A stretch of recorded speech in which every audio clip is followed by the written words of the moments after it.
Well, Jared Wiley's big-time testing numbers at the NFL Combine help his draft stock. We'll talk about that and more next on Locked On Horned Frogs, your team every day. You are Locked On Horned Frogs, your daily podcast on the TCU Horned Frogs, part of the Locked On Podcast Network, your team every day.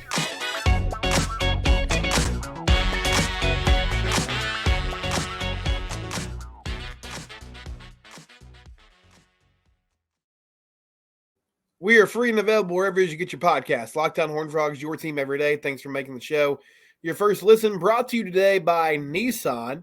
Subscribe to the YouTube channel, Locked On Horned Frogs. Also can find us wherever it is you listen. Man, my goodness, having trouble this morning. It's a podcast in its audio variety.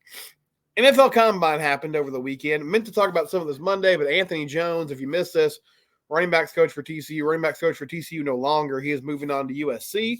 We'll be joining Lincoln Riley's staff there in Southern California. So Frogs will be looking for a new running backs coach. That was the news of the day on Monday.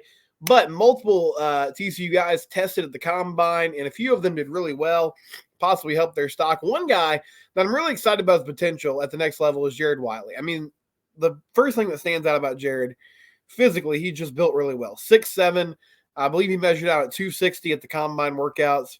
So great size, great frame. He was a red zone threat at TCU. He really came into his own as more of a pass catcher this year. There's some questions about physicality at the point of attack, some of the details about the tight end position. But overall, I think Jared is a guy that's going to compete and play well at the next level if given the right opportunity and the right system. So really good opportunity for him to get in front of scouts. He went to the Senior Bowl, did a nice job there, had some good practices. Didn't end up playing in the game, but impressed there in the workouts. Goes to the Combine and ran a 4.62 40 time at the Combine, which put him fifth among all tight ends there. I saw the Sports Illustrated article in Jets Country, New York Jets blog, about how New York could be targeting a tight end in the middle rounds. They have bigger priorities than that, namely offensive tackle and wide receiver. But as the draft continues on, tight end's one position they're going to look at. And Wiley's one guy that they should, assess and be aware of, even though that good 40 time could really help his draft stock and coincidentally probably puts him on the Jets' radar. So, sounds like a great fit, right? Assuming that Aaron Rodgers is healthy, he'll be the man next year for the New York Jets. Having a big target like Wiley at the tight end position could be a great thing. And it should give Jared some opportunities to be involved in the passing game, which is really where he thrives. Yards after catch weren't always his thing. He's pretty agile and athletic. For whatever reason, it just seemed like Jared would, stumble a lot or kind of trip, not coming out of his breaks, but just once he got the ball in his hands and he was trying to turn upfield. But I really think when we're talking about this year's draft class for TCU, the guys to watch, the names to know, the guys that are going to go, high, there's no first-round picks here, right? Barring something kind of happening in the next few weeks, I don't see that potential. But Jared Wiley's one of the names, and then Brandon Coleman as well. And Brandon, I was reading some scouting reports today talking about position flex with him. I really don't think that's the case. I feel like he's an interior offensive lineman, and I'll get to his testing numbers later, but put up a really consistent career at TCU. When he was out of the lineup this past year dealing with injuries, they felt that loss pretty immensely. They struggled to have consistency without him there in the middle or at tackle because he played. But Coleman, and I really think he projects as an interior offensive lineman, specifically at guard, at the next level. Good footwork, has the agility, can get in pass sets, has the ability with his size to also be kind of a road grader in the run game. And he also tested really well at the Combine this week, measured at 6'4", 313 pounds, wingspan of 34.5 inches, ran a 4.99 40, which with offensive linemen, 40 times, you're not going to ask your lineman to run 40 yards a lot, but that 4.99 time showed off his athleticism, and it was ranked fifth among offensive linemen that were in the Combine. So it means something. And with, the screen game becoming more important, pulling around in both the run game and the pass game with all the zone blocking techniques, athleticism for offensive linemen is more important than ever. Is it the biggest thing in the world? No, but it's still something to watch. In the 10-yard split, which is something they look at with O-linemen because you're obviously asking those guys to move in short bursts more than you are 40 yards down the field, 1.73 seconds, vertical jump 34 inches, broad jump of 9 feet 6 inches. So good numbers there for Brandon Coleman. And I think he set himself up well to, again, be maybe a late day 2, early day 3 pick. And I think those are the two names to know.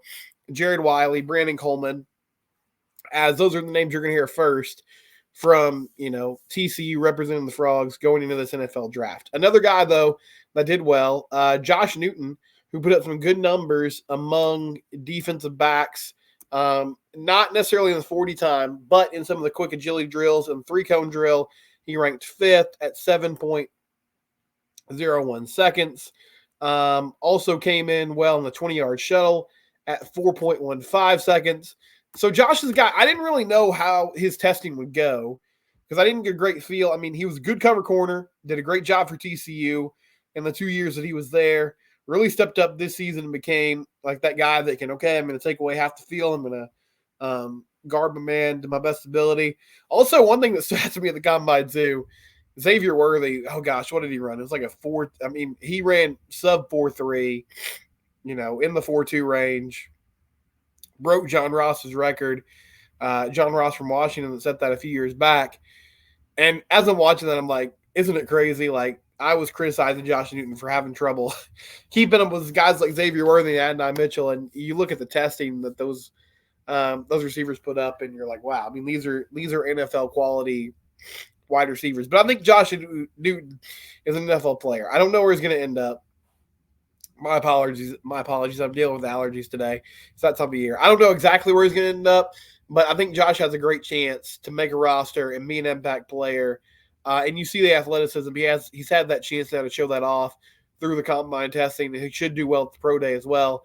And then he put it on tape as well. So both of those categories really fill in nicely here for Josh Newton at the Millard Bradford, who was the biggest surprise to me as far as guys that got invited, because he didn't participate in any of the Senior Bowl, East-West Shrine Game, All-Star type events.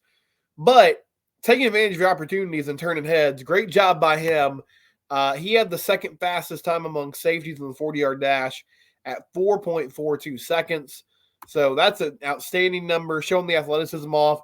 Amari DiMercado at the pro day last year, his 40 time went a long way in him getting an opportunity. So same thing for Millard Bradford. Hey, you got a shot. You get out there. Not everybody expects you to be there, but take advantage of that opportunity. Run a good 40 time, turn some heads with the athleticism, and hopefully somebody will say, all right, let's give this guy a shot because the physical tools are there. Really impressive 40 time from him. Amani Bailey, the running back, here were his numbers at the combine: 5'7", 202 pounds. And he ran a 4.61 40 time, vertical jump of 33.5 inches, broad jump of 9 feet 8 inches. I think Amani's going to get a shot. The 40 time is not jumping off the page, but as much as I said coming into the year, I really thought he'd be a home run hitter. He showed the quickness at times. He had some long runs. He had some impressive touchdown runs, but he does kind of lack that home run speed. He got caught a few times this year. I really thought he was going to score in that second half against Colorado when he took off for a big game, but eventually in the open field, somebody caught up with him. But I think Amani has the ability to make things happen, to be impressive, and he's going to get a chance. And I feel like he improved a lot this season. He showed his ability in the details of the position, not just running the ball, but also in pass protection and making plays in the passing game. And I think it helps that his season finished so strongly because he kind of went through a little lull in the middle. He was a focal point of the offense the first 4 weeks of the year. Went through a tough stretch. They changed quarterbacks. But the Baylor game and the Oklahoma game, you saw again, man, Amani's putting together some great tape.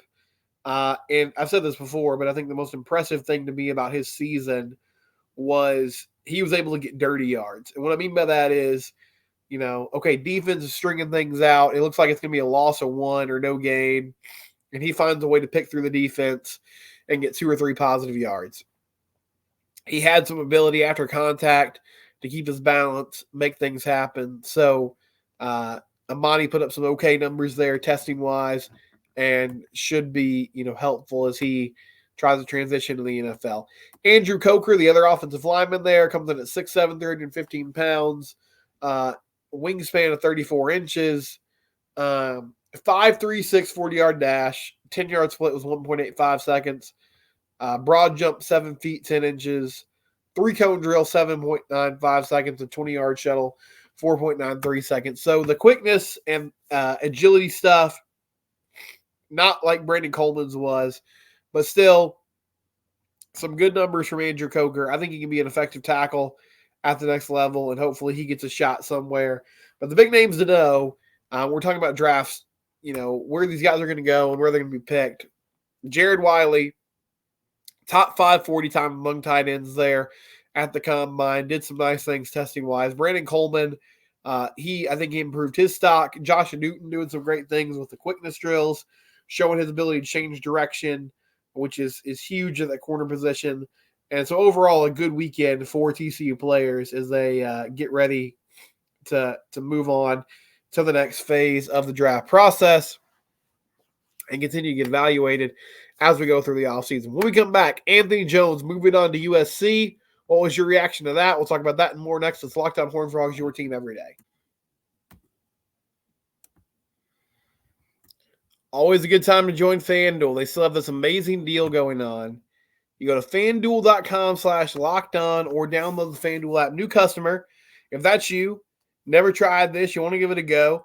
One $5 bet, you win that bet, you get $150 in bonus bets. One $5 winning bet, get you $150 in free money to play with. What can you bet on right now? Well, NBA basketball in full swing. Mavericks trying to bounce back after a tough loss the other night. FanDuel, you can bet on individual players in the league, player props, the games itself, the money line, the spread. FanDuel.com/lockedon or the FanDuel app. Download it today. FanDuel is where the game starts. Official betting partner of the NBA and a proud sponsor of the Locked On Network. So, had the news yesterday that Anthony Jones, TCU running backs coach, is moving on to USC. Going to go play, or not play, but coach at Southern Cal with Lincoln Riley. Don't know all the reasons, but can guess. One being USC joining the Big Ten, which along with the SEC is kind of leading the charge in the new world and the new frontier of college football. Chance to be with Lincoln Riley, great offensive mind, ton of respect, both in the college and the NFL world. So as far as putting credentials on your resume, good place to go. Not sure what the pay situation is, but I'm sure they tried to bump him up. Bottom line is he's moving on. It's disappointing. I think Coach Jones has done a great job the past couple of years, not only on the field, developing great running backs, but also just recruiting-wise. Nate Palmer, Jeremy Payne, coming in this year, both 4-star talents. Cam Cook from Stony Point and Round Rock, another 4-star talent that will most likely be your lead back this upcoming season, depending on if and how or who they go get in the portal. And now you have to worry about keeping those guys in the fold. You got to say, hey, trust us here, be patient with us. And so that's a huge part of, their decision and kind of where they're at moving forward. But I was curious to hear what you guys thought about this and kind of where you were. CJ said Darrell Henderson, Kenneth Gainwell, Tony Pollard, Antonio Gibson, Patrick Taylor, Kendre Miller, Amari DiMercado, and Amani Bailey. And yes, that is a great resume of running backs who are playing at the next level and were under the tutelage of Anthony Jones. I think there's a perception that coaching running backs is it's not the most complicated position, but I think Coach Jones showed if you have a good running backs coach that cares about the details and makes it happen, then that matters. Like, he was able to elevate these guys to a level that we didn't see before. Kendre Miller didn't play like that before Coach Jones got there. Now, part of that, as I said yesterday, was opportunity, but also I felt like he was a more complete back. Amari DiMercado went from kind of, third or fourth guy on the depth chart to a legitimate NFL talent, and then went on to the NFL and made some waves at Arizona.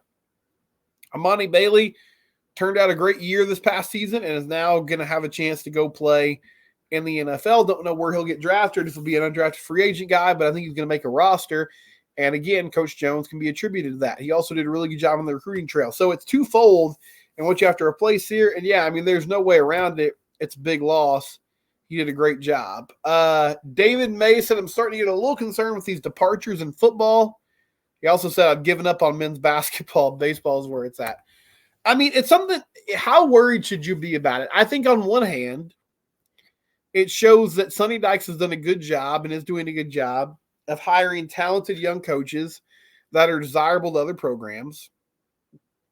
And I do feel like in the new kind of shifting landscape that we're in, it's a concerning issue because you always wonder, okay, is the Big 12 going to become like a feeder conference for the SEC and the Big 10, not only in maybe talent from a transfer portal perspective, but also in coaching talent. But I'll just say I wouldn't freak out too much about it yet. I think you lost Garrett Riley, which that stunk, but also, I mean, won the Burroughs Award. TCU went to a national title in the, one season he was there under Sonny Dykes.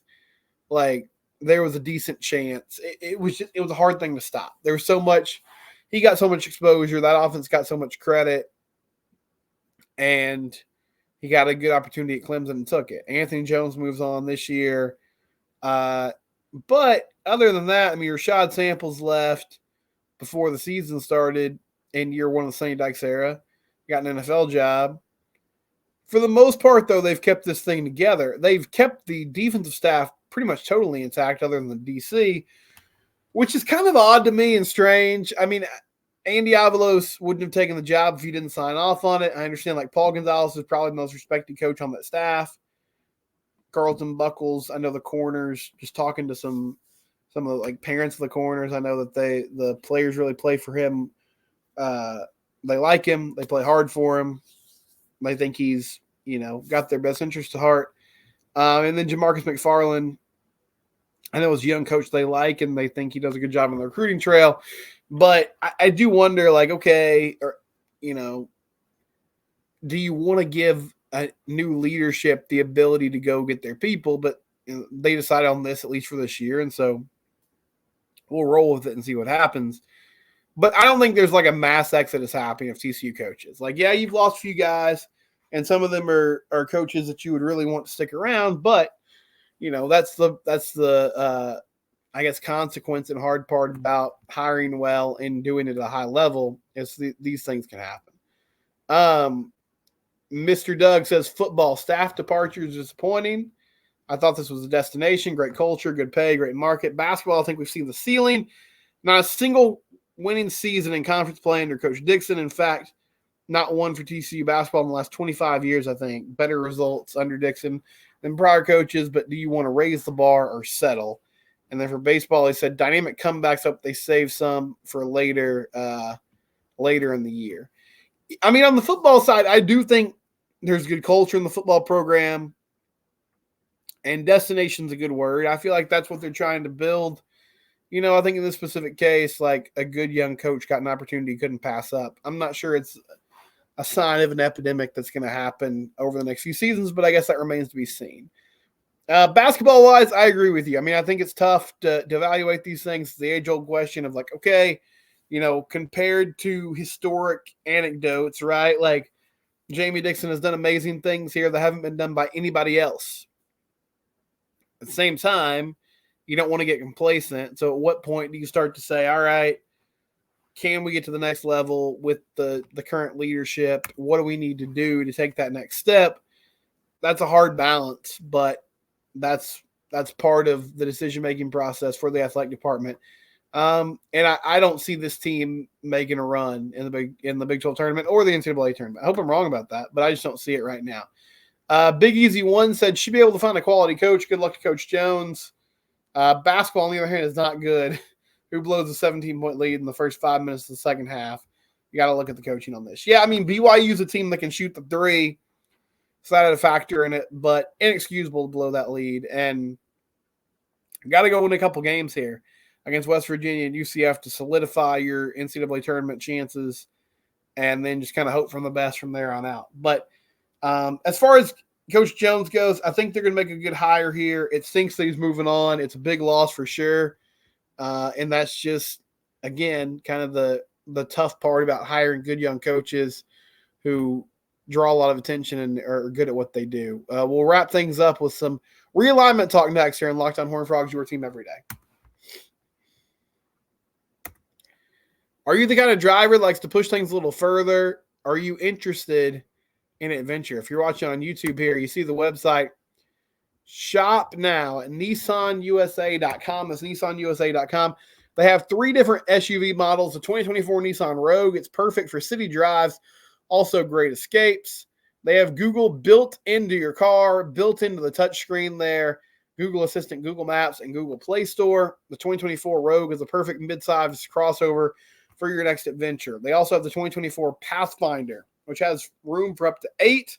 I need that for my big family. With 284 horsepower and 6,000 pounds in towing, when adventure calls, the Pathfinder is there to answer. And the 2024 Nissan Armada will change what you expect from a full-size SUV. Picture a rugged 4x4 that can seat up to 8 in first-class luxury and style. Tow bigger and explore further in the 2024 Armada.